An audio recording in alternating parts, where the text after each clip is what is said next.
Bismillahirrahmanirrahim. All praises is due to Allah, the most merciful and the most beneficent. Assalamualaikum warahmatullahi wabarakatuh. Good day, science learners. I'm Teacher Benz and welcome to Science 5 class. Science learners, before we start our activity, ready your pen, paper, and learner's activity sheet. Are you excited to have a journey in the world of science? I think you are, so let's get started. It's activity time. Classify the different materials as useful or harmful, and when do they become useful or harmful? Number 1. Candy wrappers. Is it useful or harmful? The correct answer is useful. It became useful when you made a candy wrappers into a bag. Number 2. Drain batteries. Is it useful or harmful? The correct answer is harmful. It becomes harmful when you throw it everywhere. Number 3. Fruit peeling. Is it useful or harmful? The correct answer is useful. Fruit peeling is useful when it is used as a fertilizer. Number 4. Old newspaper. Is it useful or harmful? The correct answer is useful. Old newspaper can made into a bag or a basket. Broken glass. Is it useful or harmful? The correct answer is harmful. Broken glass is potentially harmful when it is thrown everywhere. Got it all correct? Good job, science learners! Our topic for this episode is recognizing useful and harmful materials. Material is a physical substance used to make things. Metals, plastics, ceramics, glass, and fibers are some of the main categories for materials. These elements serve a purpose when considered useful.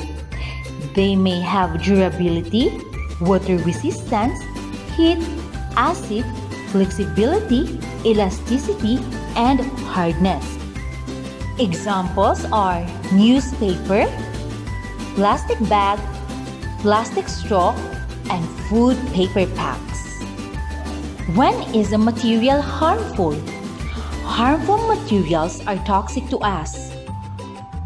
It can cause injury. It cannot be dumped straight into a landfill.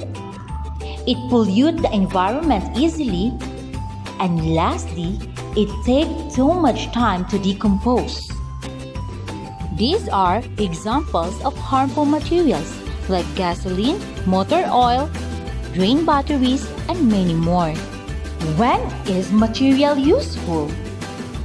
Useful materials serves its purpose. It can be used for other purposes.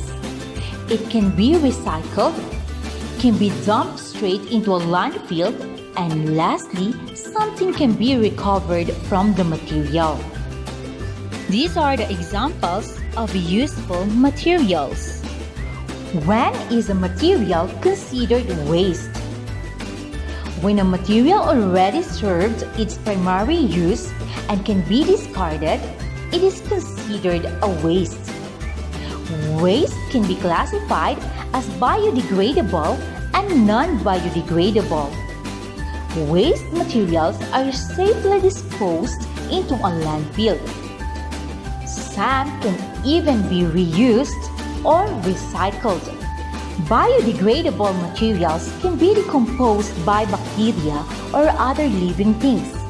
Example, fruit peeling, dried leaves, leftover food, and paper.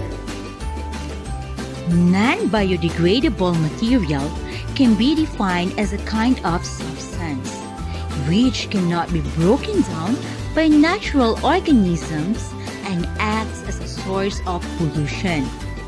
Examples: plastic, styrofoam, cans, and glasses.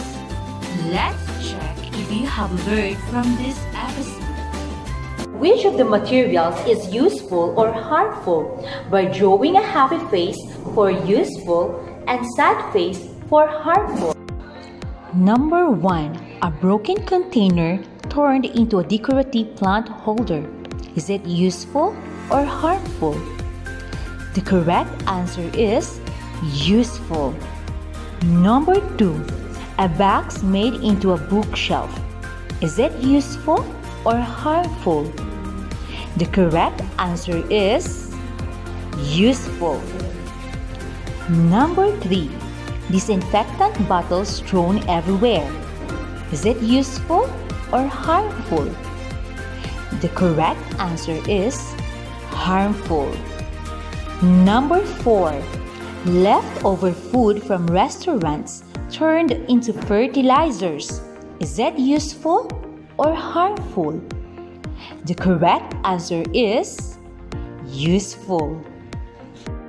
For the last number, all colorful magazines made into paper baskets. Is it useful or harmful? The correct answer is useful. I hope you learned from Teacher Matt. Via Manila Kids!